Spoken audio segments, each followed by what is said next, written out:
Shri Gurubhyo Namaha.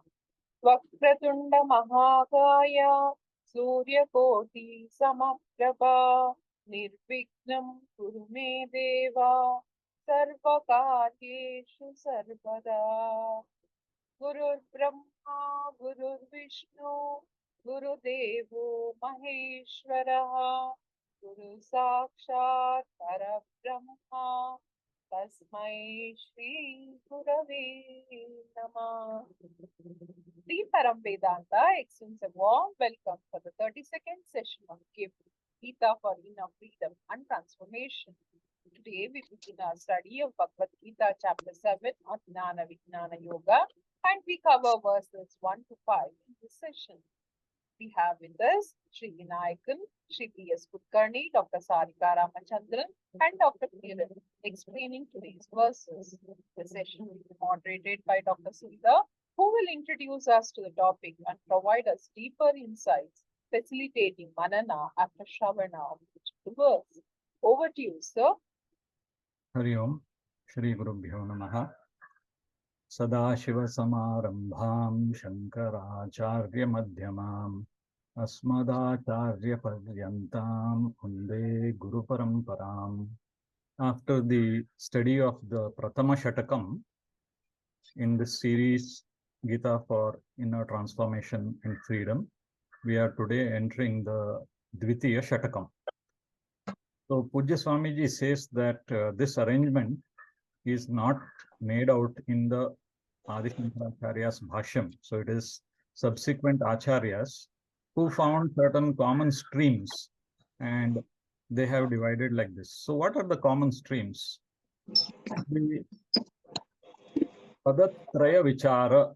So we know the Mahavakyam Tattvamasi. So there are 3 padas and they are able to draw a reference, an inference that the Pratama Shatakam is all about Vichara of the Tvam Padartha.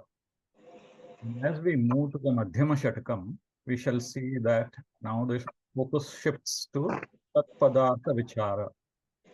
So the Pratama Shatakam dealt with our nature, what is our true essence. And the Madhyama Shatakam is going to be exciting because it is going to do an analysis of this world which is outside of me. What is its nature? What is its essence? And since the essence, the absolute truth, the reality is only one, not surprisingly, the Tat Padartha and Tvam Padartha Vichara both lead to one single reality, which is Brahman or Chaitanyam and so on. Then there is a Sadhanatraya Vichara. The Pratama Shatakam was predominantly focused on the preliminary step of our spiritual progress, which is Karma Yoga. And it is meant for us to wake up from laziness or tamas. But being extremely active, we might miss the truth. So we need to introspect. We need to withdraw from excessive activity. So the sadhana focus in the Madhyama Shatakam, therefore, is going to be Upasana Yoga. There is a third analysis here called Ghatakatraya Vichara. There are other important factors other than the Padatraya Vichara or the Sadhanatraya Vichara. So in the Pratama Shatakam, the focus was on Prayatna, self-effort. Madhyama Shatakam, it is now going to be on Ishvara Anugraha. So as we can already see, the Madhyama Shatakam is going to be focused on the God principle. This is an overview of the topics that are being dealt with in this chapter.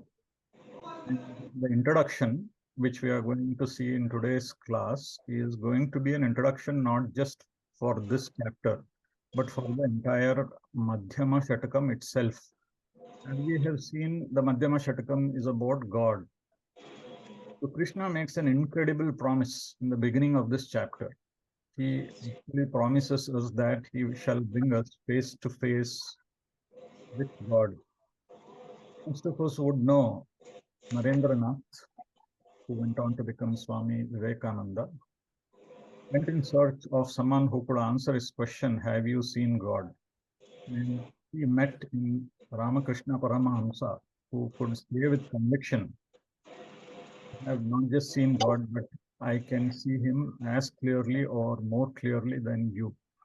The Lord Krishna's promise through this chapter and this Madhyama Shatakam is to reveal God to us so that we can have an understanding of the God.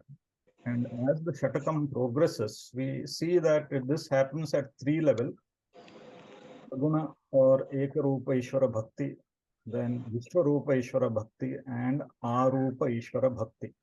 So this unfoldment happens over several chapters in the Madhyama Shatakam. Lord Krishna is going to bring us out of divinity confined to the puja room and to the temple, to divinity which is unmissable everywhere around us at every time of the day, wherever we go. And finally, he will bring us to the reality where there is one singular substratum, which is the support for all this. And that is also the support of our core essence. So that is going to be the journey. So the second topic in this chapter deals with Ishvara Swarupam, as Ishvara being a cause of this entire creation. So there is going to be a description of Vedic cosmology, how this creation happened. And it is pointed out that that very cause inheres every element of this creation. And it is pointed out to us that everything is God. It needs to be corrected. And Lord Krishna says, actually, God alone is. So that is the next step in the understanding. Then we have a third part of this chapter where Lord Krishna comes upon the diagnosis of the problem of samsara as missing that substratum which forms the singular essence, Advitiyam, Kaivalyam, Ekam of this entire universe. So the treatment, therefore, he offers in the fourth portion of this chapter as being bhakti, and bhakti which culminates in jnanam. So we know bhakti is of several types. So Lord Krishna classifies bhakti into four types in this chapter. Grouped together is Arthartharthi Bhakta, who are Sakhama Bhaktas, for whom God becomes a means for material end. So Lord Krishna permits that as an initial immature seekers a way of bhakti, but then slowly nudges, pushes us to become a Jijnatu Bhakta, who has enjoyed all the benefits that God could bestow and now is in the search of lasting happiness, peace, and security. And under the guide of masters, Swamijis, he uses the entire material accomplishment as this means and looks at the God as the very end. And finally, Lord Krishna describes the Jnani Bhakta who has clearly understood the reality of this world. And not only that, at every moment, his responses are now in tune of this new understanding. He is absorbed in what Swamiji calls as binary format spontaneously. So in that section, we see Lord Krishna heaping praise on the Jnani Bhakta by saying that he is verily himself.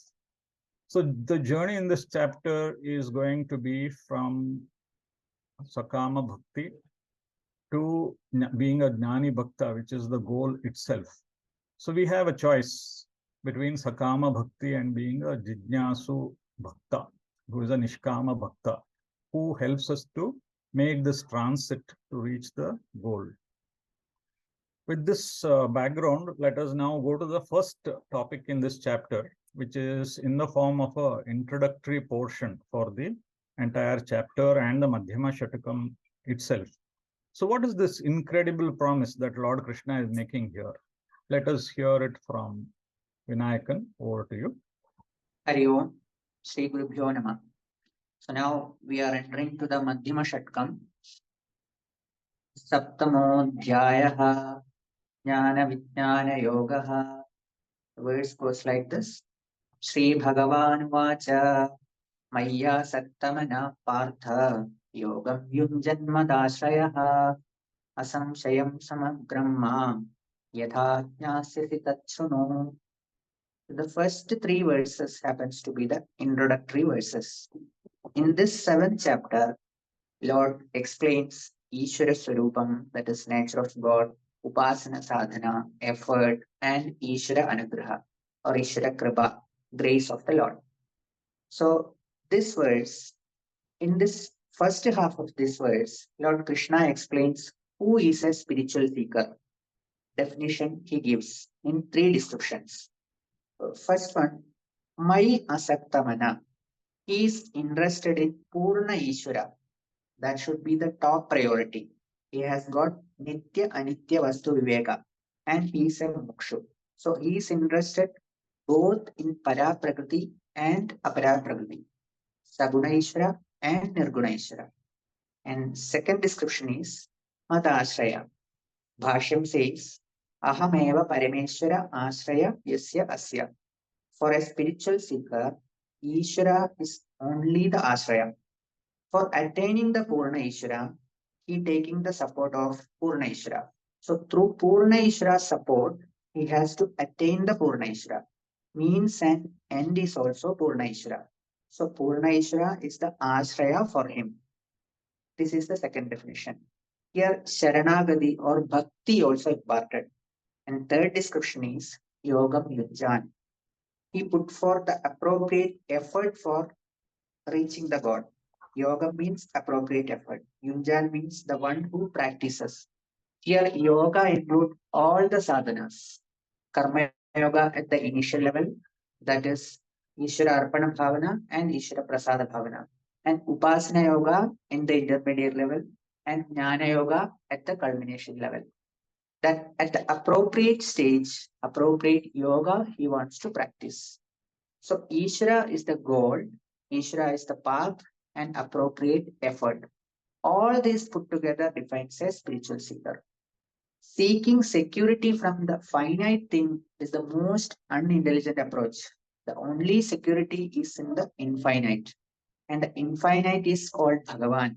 And this infinity is symbolized in a particular form because infinity is abstract and abstract infinity cannot be conceived. So Rama form and Krishna form as alambanams. Therefore, Lord means infinity. Infinity means eternal security and eternal peace, which is called moksha. Moksha and Bhagavan are synonymous. In the second half, prayojanam, phalam is pointed out. If a spiritual seeker has got these three components, success is definite. Second line, Lord says, Samagram Mam Yatha Jnasasi. He will come to discover Purna Ishvara.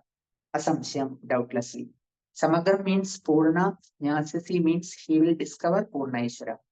Purna Ishvara means Paraprakriti plus Aparaprakriti is equal to Purna Ishvara. And the discovery of Purna Ishvara is equal to attainment of Purna Ishvara. Ishvara Jnanam Eva Ishvara Prapti. As in the Taittiriya says, Taittiriya Upanishad says, Brahmavid Apnoti Param. Knowing Saguna Swarupam alone will never become complete. Nirguna Swarupam, Ishvara, which will call Para Prakriti, that also must be known. Therefore, Saguna Nirguna Swarupam Mam Jnasrami. Bhagavan is in Drishya Rupena and Trik Rupena. Saguna Bhagavan is in the form of what I experience, and Nirguna Bhagavan is in the form of I, the experiencer. Lord Krishna says, Tat no. That means you listen. Thank you, sir. Hari Om. Thank you, Vinayakan. You have rightly emphasized on this verse talking about Purna Ishvara. Pujya Swami Paramarthanandaji in the Bhashyam, he draws a reference to the last verse of the 6th chapter, which is actually the preceding verse to this in the Gita, and also the last verse of the 5th chapter. And he says that the last verse of the 6th chapter says that shift your worship from Apurna Devatas to Purna Ishvara. He has not described what is Apurna Devata and Purna Ishvara. So in now, through this chapter, he is going to introduce what is Purna Ishvara. So as already said by Vinayakan, so there is going to be a progression of understanding regarding God. So we are confined to finite Ishta Devatas, each fulfilling a material need, one for good health, another for education, and so on. Lord Krishna is pointing out the existence of an entity which encompasses all the Devatas as a Purna Ishvara, as a Vishwarupa Ishvara, and as Arupa Ishvara. So this verse is therefore introducing us to what is Purna Ishvara. Vinayakan has pointed out that there are three prerequisite conditions that Lord Krishna comes up in the first part of this shloka. And in the second line is that incredible promise being made to Arjuna. Svam Shrunu, may you listen to me. What is that? How to know God completely and doubtlessly, that I shall let you know. So that is the incredible promise that is there. So this in the Moolam is also described as our bhakti or our journey being like a train with two engines, a front and a back engine. So Maya Sakta Manaha is the self-effort part, which is the front engine, and Madashraya is Anugraha or God's grace, which is back engine. An interesting grammar analysis here is the word asakta or asakta. If you notice it very carefully, it is dirgha here. So sakta is seen as attachment, and you have several verses in the Gita which use the word asakta bhava. Don't be attached. But here you see Lord Krishna saying maya sakta manaha, and here that dirgha indicates intense attachment. Sakta is attachment, asakta is being unattached, and asakta is intensely attached. So here he is actually professing intense attachment. You see several verses to be detached. But here the object has changed. Object is the Purna Ishvara. So we have to develop Vairagyam, drop attachment to the material creation, and all the time be preoccupied with intense attachment to him. So let us now move to further explanation of this verse. So he has promised here, I shall let you know. And what is that promise? Who is that God? Let us see in this next shloka. Over to you, Kulkarni sir. Hari Om sir. Sri Gurubhyo Namaha. Bhagavad Gita is considered as a moksha shastra which deals with Mahavakyas in addition to the guidelines to the art of man making. Jiva Swarupam is elaborately discussed and dealt from chapter 1 to 6, predominantly with Karma Yoga, and these 6 chapters are termed as Prathama Shatkam. We are now entering a Madhyama Shatkam which deals with Ishvara Swarupam. Bhagavan volunteers to commence the new chapter with the introductory verses, confirming Arjuna to be a deserving student to assimilate a new knowledge. In the previous verse, Bhagavan proposed the basic qualifications to fulfill the requirement of Jnana Yogyata. A new chapter of Jnana Vijnana Yogyata is verse goes like this. Jnanam teham savidnyanam idam vakshamyashoshritaha seshataha yajnatva neha bhuyanyata jnatavyamaya sishyate. I shall now declare in full that the knowledge along with Vijnanam, which is a higher experience, by means of which there remains nothing more for you to understand. Next slide, sir. Jnanam in this context is a special knowledge, a precious Ishvara Swarupam, which is all-pervading conscious principle and can be imparted only to only by the competent guru of Brahmanishta to the deserving student.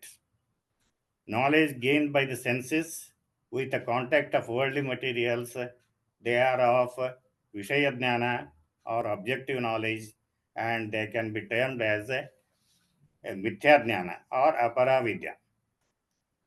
Paravidya is a beyond sensory perceptions, is a true knowledge, a real knowledge. Knowledge of divine nature, of cosmic principle, is imparted in full with the right understanding by the competent guru to the eligible proper disciple. Here, Lord Krishna is a Jagat Guru. He is imparting a knowledge to the beloved disciple Arjuna. Vijnanam is the special wisdom which enables man to assimilate and experience the subtlest knowledge of the self. Actual experience of the self is Vijnanam. Swami Chinmayananda comments on this verse as a self-illumined sage is he who has known all that is to be known.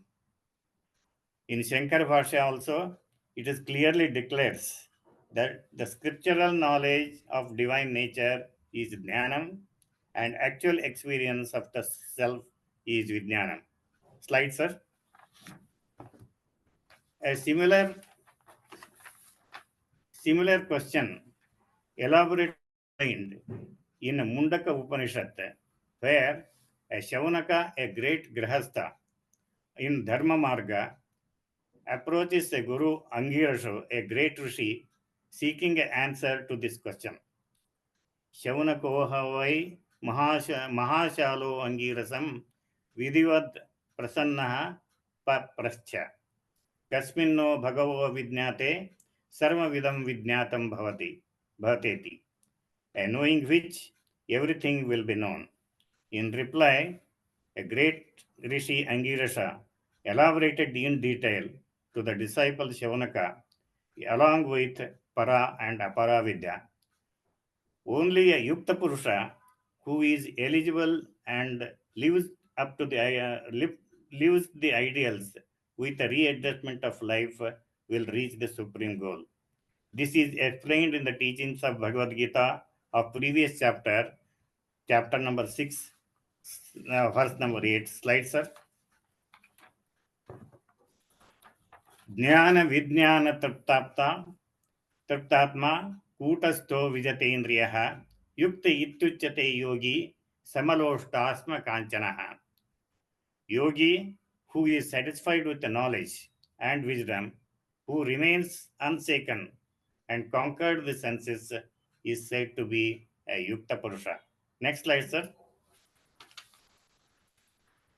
A Shankaracharya, he has given a clear vision and clarification about Jnana Vijnana in Dhanyashtaka Sloka in a poetic way, which goes like this, sir. Next slide, sir.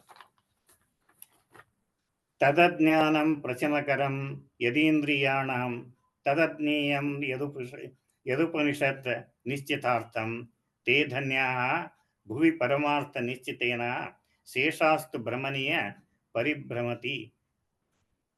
So the knowledge is, Jnanam is the knowledge that which it is possible to quieten the senses in peace and in proper guidelines. And it is that knowledge which declares clearly a real truth without any doubts. And they are all blessed. And others remain in illusion and delusion, suffer in the world of both death and birth and death. In spite of Bhagavan's grace on spiritual seekers, very few will try to reach the supreme goal. The more details will be in the next verse. Hari Om. Thank you, Kulkarni sir, for also bringing in quotations from Mundukopanishad and Dhyanastakam. So, Jnanam and Vijnanam, what they are, and a question in the second line, how there remains nothing to be known after understanding what Lord Krishna is teaching to us. So Jnanam is also referred to as lower nature of God and Vijnanam as higher nature of God. I said earlier that Lord Krishna is going to slowly bring the divinity beyond our puja room and the temple to everything that is there in this manifest creation around us. So Pujya Swamiji mentions that the Bhagavad Gita does not have Tatparyam. That means it does not have the teaching for Saguna or Ekarupa Ishvara, whereas there is Tatparyam or meaning imparted to Vishwarupa and Nirguna Swarupa Ishvara alone. This is not to criticize Ekarupa or Saguna Rupa Ishvara Bhakti. They all fit in a spectrum of spiritual evolution. For a person who is not a Bhakta, Ekarupa or Saguna Ishvara Rupa Bhakti itself is a big spiritual gem. Lord Krishna, through the Madhyama Shatakam, is nudging us to bring that divinity, look at divinity not just in the temple and puja room, but in everything around us. So looking at divinity in everything around us is what is going to be described as lower nature of God. This plurality, everything that is around is God alone, as we shall see in the further verses in this presentation. That is the lower nature of God. And understanding that is what is referred to as Jnanam in this chapter. Later, as there is some Chitta Shuddhi and as there is an ability to understand more subtler aspect, we are brought into focus, something which was always there as a substratum, which was holding on to this multiplicity, plurality around us. And slowly we figure out that everything is mere name and form. It is that one reality alone which is in the guise of everything.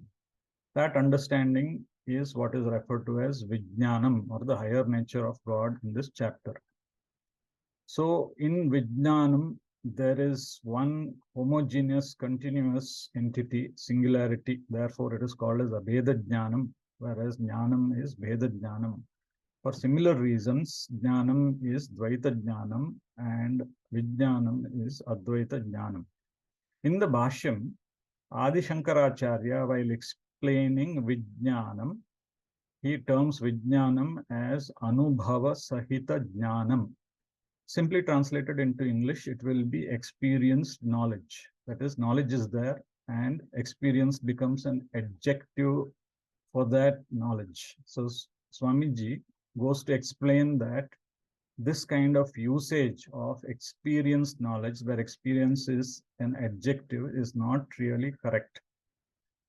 Anubhava Sahita Jnanam should be seen as Brahma Anubhava Sahita Jnanam.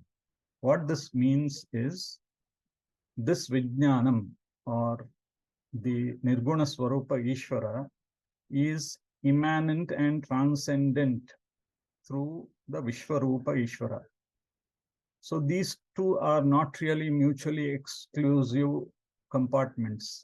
The higher nature of God inheres, or it is inherent within the lower nature of God. So Brahma Anubhava Sahita Jnanam means, for me, a knowledge about a particular object may arrive and depart. Any knowledge of Anatma will arrive and depart. Whereas the knowledge of Atma, which is each of our core essence, is not subject to arrive and depart. It is there all the time as a background experience. So that presence, constant present, which doesn't come and go, is Brahma Anubhava. So Vijnanam is a constant awareness of the presence of that experiencer or the consciousness within us. So when we say Brahma Anubhava Sahita Jnanam, means this sea of consciousness is always there in my presence, in my awareness. In that sea of consciousness, an object comes and goes. That object itself is mere name and form. It is that same sea of consciousness with a mere name and form which appears as that Anatma and goes. So therefore, Anubhava here is not an experience in the sense of an adjective of experienced object. Swamiji explains that Anubhava is format conversion. When we shift from the triangular format to the binary format of the constant awareness of that unmissable, ever-present consciousness, Brahma Anubhava is there. And in the presence of that Brahma Anubhava, every jnanam becomes vijnanam. So it's merely a format conversion that happens. Swamiji explains by saying, good scriptural knowledge, yet in triangular format, is jnanam. Good scriptural format, spontaneous ability to abide in binary format, is vijnanam. So that completes the first sentence. Some explanation in the second sentence of this verse. What is the meaning of saying, by knowing this knowledge, which Krishna is going to describe to us, everything becomes known. So we saw Kulkarni sir make a quotation reference to the Mundakopanishad. So the second line is in the Mundakopanishad style. If you know this knowledge, everything becomes known. So there are two aspects here to understand. The first is, everything worth knowing to attain moksha is known. Samsara is a feeling of inadequacy at several levels, physical, emotional, intellectual. That inadequacy is preventing me from tapping to that lasting happiness, peace, and security within me. That inadequacy is removed with knowledge. That means I need not know anything more to attain to that security, happiness, peace. For the sake of moksha, nothing else remains to be known. So this is the first explanation. The second explanation is that this knowledge is about Satyam. Satyam is an independent entity. By definition itself, it has to be one entity. Two entities cannot be Satyam. So there is one entity which is independent, and that knowledge I'm going to know. So once I get the knowledge of Satyam, I need not have any other knowledge to have that knowledge of Satyam. There may be several other mithyas which are there, which I may not know. But with regards to Satyam, with this knowledge, there remains nothing to be known. So these are the two aspects which Swamiji explains. This is important because this shloka is not making a promise that one becomes omniscient. It is not making a promise that one becomes sarvajna, one will become aware of all the books in all the libraries in the world. That is not the promise. Two things. There is one Satyam. By knowing that Satyam, I know that one entity that matters. And second is that I need not know anything else to attain moksha after I know this. Now, this is the introductory portion.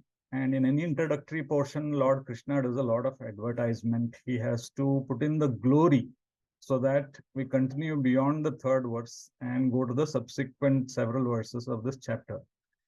So there are various ways to glorify. What is the way that Lord Krishna is glorifying this chapter? Let us see in this next shloka by Dr. Sari. Over to you, madam. Hari Om, Shri Gurubhyo Namaha. Manushyanam sahasreshu kaschid yatati siddhaye yatatam api siddhanam kaschin mam vedi tattvataha. Click, sir. Next clip. Among thousands of men, a rare one strives for perfection. Even of the perfected who are diligent, only one perchance knows me in truth. Next click, sir. So here we are talking about tattvataha, which means in reality, in truth or totality, both jnanam and vijnanam together. Next slide, sir. So first part of the verse talks about how among thousands of men, it's only a rare one who strives for perfection. Next slide, sir. It's only a rare one who keeps his goal as moksha, while most of us, one more clip, are very engrossed with dharma, artha, and kama. Next slide, sir. Most of us are either too busy enjoying the pleasures life has to offer. Next clip, sir. Or suffering very intensely, either physically or emotionally, to try for something higher. Next clip, sir. As an analogy to this, we can think of ourselves as children who are engrossed with toys which are strewn around by our mother, the divine Shakti, conjurer of Maya, while she goes about her own work. Once we are tired of the toys and turn our attention to our mother and cry sincerely for her attention, she drops all her chores and picks us up. Next click, sir. Once we are in mother's arms, we are completely safe. Next click, sir. So the second part of the verse says, even of the perfected who are diligent, only one perchance knows me in truth. Next click, sir. Why is it so difficult? A sincere sadhaka approaches a qualified guru and receives the teaching of the Mahavakya. It says Tat Tvamasi. This is Shravana. The sadhaka cannot understand the meaning of the Mahavakya right away. Lifetimes of conditioning gives us contrary tendencies, which does not allow us to understand very easily. This is asambhavana or samshaya. This asambhavana or samshaya we clear our doubts by either contemplation or by discussion with the guru. This part is called manan. Even after having a clear intellectual understanding of what is meant, it does not become a living reality. Our thought patterns and our behavior still remain the same. This is because of viparita bhavana or viparjaya. For the rest of sadhaka's life, he or she has to do nididhyasanam or assimilation of the teaching, wherein sadhaka goes through life's ups and downs with this background knowledge within his mind. And finally, the jnana dawns upon us. This was already available to the sadhaka. He realizes it upon achieving jnana. Next slide, sir. If it is already available to us, then why so much struggle? Why only one in hundreds of thousands manage to achieve this? Our mind is like a dirty mirror which reflects back dirt from within. A dirty mirror cannot show us the true nature of our self. This dirt is first and foremost basic hurdle. This includes the desires that we have. Chittamala will resolve only on Chitta Shuddhi, which can be done by Karma Yoga, selfless action for the sake of others and for the sake of God. Sadhana Chatushtaya, especially Viveka and Vairagya, helps in Chitta Shuddhi. Next hurdle is Vikshepa. A clear mirror should then be focused on the reality of self. The outward tendency or Vikshepa of mind should be controlled by Upasana. Next click, sir. Avarana or veiling of truth is only because of ignorance, which leads us to search for the reality. This final hurdle is crossed by simply ceasing to look for the reality in the mirror, but to understand that the polished mirror, well focused on the reality of self, is just a reflection. And we have to finally stop looking for the reality and just be it. Next slide, sir. Hurdles in Upasana include Kashaya, which is a stunned, empty or objectless mind. This happens due to forceful disengagement of a mind full of desires. Next is Laya or sleepiness during meditation. This happens to an untrained and tired mind, which takes actionlessness as a cue to shut down at. Next click, sir. Rasa Swada is a higher hurdle, wherein Satvika joy of good meditation and possible Saguna Ishvara Dhyanam or Savikalpa Samadhi itself becomes a hurdle. The sadhaka gets attached to this high spiritual state and finds it difficult to let go of it. And jnana is cannot dawn upon a mind which is attached to this state. Next slide, sir. There are hurdles in Jnana Yoga as well. An intellectual mind, so next clip, an intellectual mind which is drawn to Vedantic teachings can easily be swept away by spiritual study itself. We keep indulging our intellect by trying to learn more and more and forget to assimilate the teachings. Next clip, sir. As we climb the ladder of spirituality, our ego can pull us down by tempting us to compare our progress with other fellow aspirants. We may consider ourselves more virtuous than them or more learned than them. This thought keeps us engaged and pulls us away from progress. Next click, sir. A person with knowledge and eloquence will automatically attract respect, reverence, and admiration. This also can activate our ego and make us forget the absence of duality. Next slide, sir. Finally, I'm showing an allegory for this verse. Water rises from the ocean on evaporation. If lucky, it comes down as rain and falls back into the ocean immediately. If not, it may rain down in a dirty pond far away from the ocean and be stuck there, or it may rain down in pure water lake, or it may join a river on its way back to the ocean. This can be compared to our spiritual journey. In this journey, evaporation may pick the water out of its course time and again, and it may take a long while for water to reach back the ocean. Merging back into the ocean, next click, sir, is akin to knowing God or knowing the reality of self. This is Jnanam. Vijnanam is simply knowing that water is water, molecular structure H2O, no matter where it is, even in the dirty pond. Disidentifying ourselves from our surroundings and identifying ourselves to our fundamental self is Vijnana. Creating experiences of Jagrat, Swapna, and Sushupti is just the nature of consciousness. There is no one really in ignorance. The one who's seeking liberation is himself a part of Mithya, an appearance only. Devasya Swabhavoyam Apta Kamasya Kaspraha. Sir, Shri Gurubhyo Namah. Hari Om. Thank you, sir. Thank you, madam. That was a very colorful description for the shloka with a lot of allegory. So I'm not going to repeat what is there in the slide, except to say that, so Lord Krishna is glorifying so that we are interested in this teaching. And the way he glorifies here is by saying that this teaching is very rare. It's a human tendency when somebody says something is very rare, then you want it. So he is presenting the end goal as something which is very, very few people have. So this journey up the bhakti ladder from several artha-tharthi bhaktas to very few jnani bhaktas is what Lord Krishna is doing here. Few points from the Bhashyam is Sahasreshu is 1,000 actual word, but here it's actually like millions and millions. So he's probably repeating thousands several times among thousands and thousands and thousands. Another small attention is drawn in the Bhashyam to this Siddhaye and Siddhanam in the first and the second lines. So if Siddhi is taken as moksha, it causes a problem in the meaning, because of those who have attained to Siddhi or moksha, very few attain to Siddhi or liberation comes in. So this Swamiji explains by saying that this is a set of highly evolved seekers who are almost there to attain to moksha. And among such a group, very few know the true reality. So probably we can say that these are seekers who have gone through God's Chitta Shuddhi Sadhana Chatushtaya Sampatti. And a lot of scriptural study, Shravanam and Mananam is also there. But among them, very few are able to do Nididhyasanam and to live this teaching so that there is no difference between what they know and what they are. Both are the same. So with this, now we actually enter to the main part of this chapter.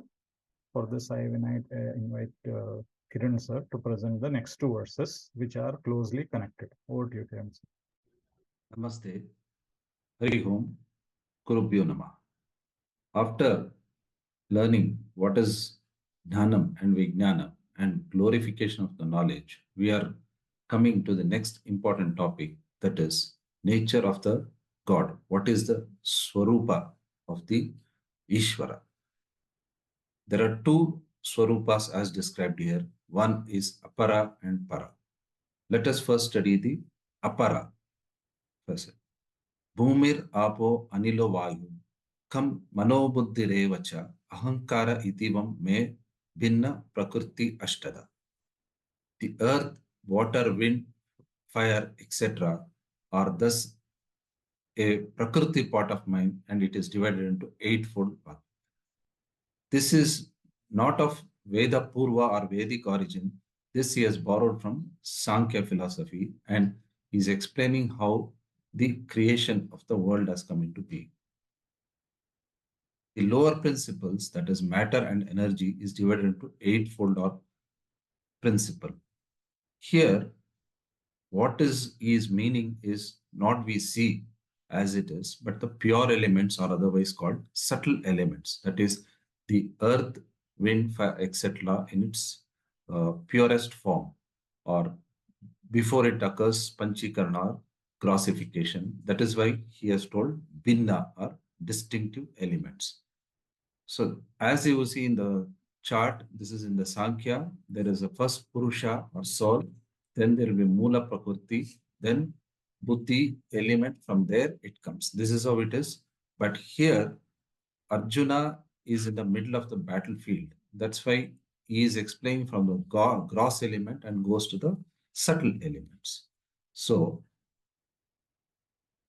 this is before grossification. Then he gives three more, that is Sukshma version of mind, intellect, and ego. And these, he says, are para prakriti or lower element because ego is involved here. Ahankara is involved here. We are moving from Pratama Shatkam, where we see the Purusha Prayatna was the very important, that is karma and all that we saw, yoga, dhyana, and other things, to we moving to Madhyama Shatka, where we are moving to the grace or Ishvara Anugraha. And so we are learning about this. What is the superior form? That is para prakriti. This is the ultimate. There is no superior next form, superior most, etc. This is otherwise called as para prakriti. What is this we will learn? Aparameyam itis tanvam anvayam prakritim vitti me param jiva bhutva bhutam mahabaho yayedyam dharyate jagat. Apara, this is the lower or the prakriti form, is different from what is really me. Oh Arjuna, please understand this. Other than this, I have a higher form, which is the essential nature. This is the real Swarupam which we all have to learn and understand. What is this and why is this so important? We will learn. In this two verses, that is previous one and now, he condenses the entire Bhagavad Gita, and these two verses are the seed verses for the Madhyama Shatka, which he is going to explain up until the 12th verse. Previous verses, he has spoken about entire creation and ego and Purusha Prayatna. After negating all as a lower form, and he says that everything is just mere object. Now, he says is other than this. He does not explain what is this other than this. We have to learn. Is he someone who is carrying the world like Atlas? Or is it some foundation on which we say Adhishtanam is it a foundation on which world is created? No. He is in, through, and all. How? This is the only knowledge we have to learn. This is the knowledge which is worth knowing. So to know that, if a diver wants to go into the depth, he has to leave the um, bank and then go into the depth. So we learn what is this. That is apara prakriti, nadi ke us par. We are always on this material side. Now we move to the param. That is the higher form. Is it something like energy wave principle we see in quantum physics, etc.? No, because he is the enlivening principle in and through everything. He is not mere some object on which the world is created. He is the heat of the fire. He is the illumination of the light. He is the seeing principle and hearing principle. And he is the sakshi or witness of vague dream and deep sleep. And he is in, through, and sakshi of everything we do. And he is blessing every action of ours. But he does not take part in all this. That is why it is called Dharyate Jagat. He holds the entire creation and pervades every cell of my body, and not like something on which the world is hanging or it is created. So, in short, is all that matters and is in all that which matters. Is the mantra in all malas, is the life of all flowers. He is the sweetness in sugar. He is not in another form or invisible. He is referring to the essential principle in all of everything, and he's asked us to contemplate on this. From visible God to God in everything to everything is God. He's asking us to move. And we have to appreciate this Chaitanya or enlivening principle, the Sakshi in everything. And he says, knowing this witness, that is Adhara or essence, is the key to our spiritual upliftment. The knower of this Purusha is becoming him. There's no other way of becoming it. Imagine, Kashi without Vishwanath, there is nothing. Similarly, the world without God is nothing. And similarly, without knowing God is nothing. Lord says He alone is everything, and in everything, He alone is there to know. Once you know Him, you know everything. He is the only thing that is there to know. There is no further search. And there's another key aspect. There's no way of knowing God completely other than to become one. This is the statement made by Osho. Just analyze this. If I want to know Sundar, I say I know Sundar very well, like a back of my hand, etc. But I can never know what is Sundar really other than becoming. Similarly, there is no other way of knowing God completely other than to become one. And Krishna is asking us to move from Saguna to Nirguna, Sakama to Nishkama, and God as a means to God as an end. Thank you very much. Thank you, Dr. Kiran. So these were two fundamental shlokas of not just this chapter, but the entire Madhyama Shatakam itself, as you have said. Because what Lord Krishna is leading us now is to see that God is everywhere. That is his first project. That is to divinize everything which is there around us as God. That is his first project. That is, God is everywhere. The next project is to bring our attention to focus of something which has always been there, which we have missed. Later, we will come to understand how we missed, which is unmissable.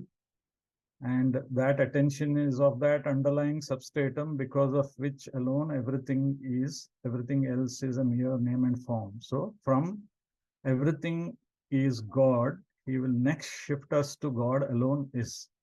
And for that entire multi-story building to understand, these two verses are the foundation.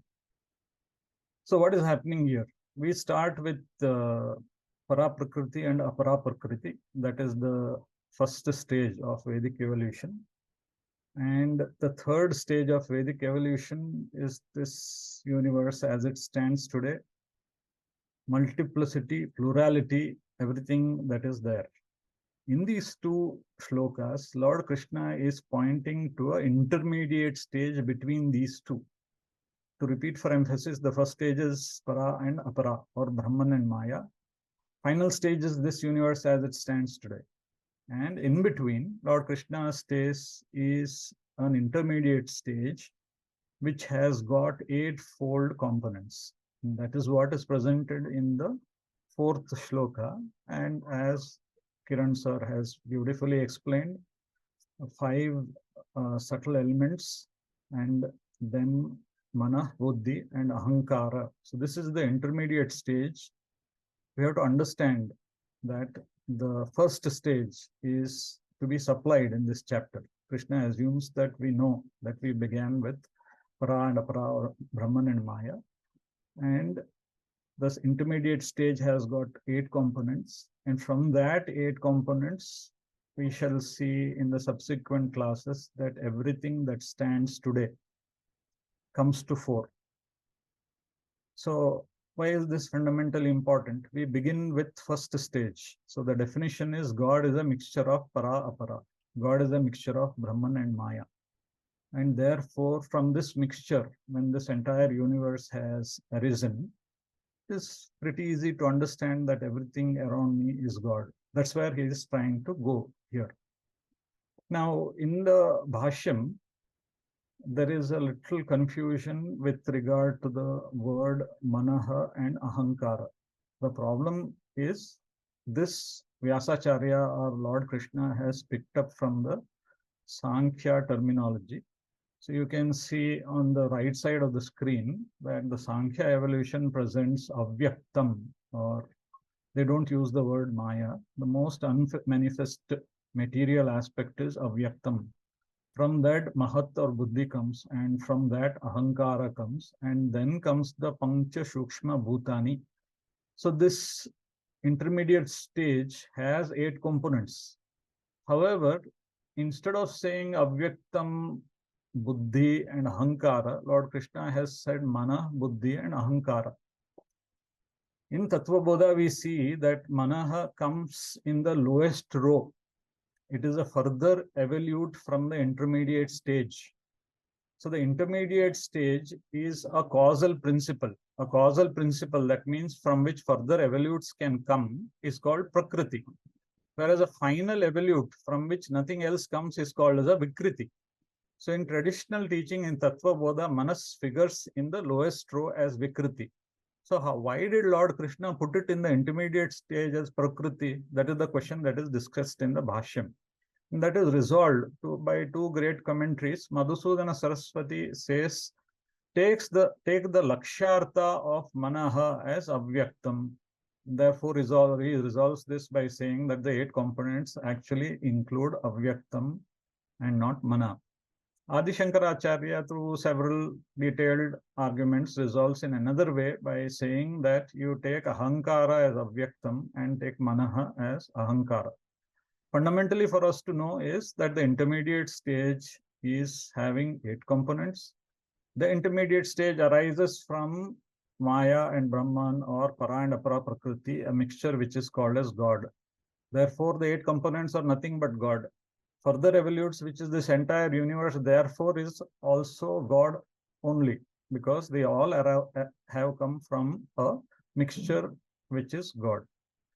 So in this verse, there is a description of the material aspect of the creation. And as we have seen through this flow chart, this encompasses everything that can be there in the creation.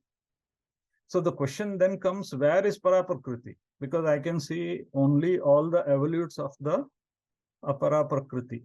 So if you see in the slide, hidden in the background is that substratum, which is Paraprakriti or Brahman, which, as we shall see further in the chapter, is easy to miss because it is attributeless. We are always lost in the colorful, ever-changing Apara Prakriti. So in the next shloka, he draws attention to that Paraprakriti, which was always there in the background, as a substratum for this entire Apara Prakriti. So how does Lord Krishna bring attention to that Paraprakriti? He is saying that this Paraprakriti is there in the Jiva. So the same Brahman is there in the Jiva as Jiva Bhutam. The Chit principle, the consciousness, which is the substratum of this entire creation, is there in the individual Jiva also. So therefore, this 5th shloka is actually a Mahavakya, because suddenly that entity, which is the cause of everything, is being equated to the core essence of the individual. Therefore, there is Jivatma, Paramatma, Aikyam, which is there in this in each of the Jivas. So by the end of the 5th verse, therefore, you can appreciate that Lord Krishna is saying that everything started from a mixture, which is Brahman and Maya, or which is Para and Apara Prakriti. Brahman or Para Prakriti remains the same, whereas Apara Prakriti undergoes modifications in 2 stages and becomes manifest as this creation. And through the chapter, it is pointed out how the Brahman alone is Satyam, and the Paraprakriti, although it has got so many attributes, it has got utility, it has got function, it still remains Mithya. And from Vishwarupa Ishvara, our attention is then focused to Arupa Ishvara. So that journey is from everything is God to God alone is. Will happen further to this chapter and this Shataka. Thank you. We have come to the end of today's Satsanga, which has enriched our spiritual learning. Grateful thanks to all the speakers and Dr. Sundar, sir, for bringing in a lot of clarity to our understanding. God alone is. Param Vedanta thanks each one of you for your continued interest in the pursuit of Atma Vidya through our series of sessions, and also for your positive feedback. We meet again on coming Friday, the 28th of June, for the 6th session of Mandukya Karika. We conclude today's session with our usual Shanti mantra. ॐ पूर्णमद पूर्णमिदं पूर्णात् पूर्णमुदच्यते पूर्णस्य पूर्णमादाय पूर्णमेवावशिष्यते ॐ शान्ति शान्ति शान्तिः हरिः ॐ कृष्णं वन्दे जगद्गुरुम्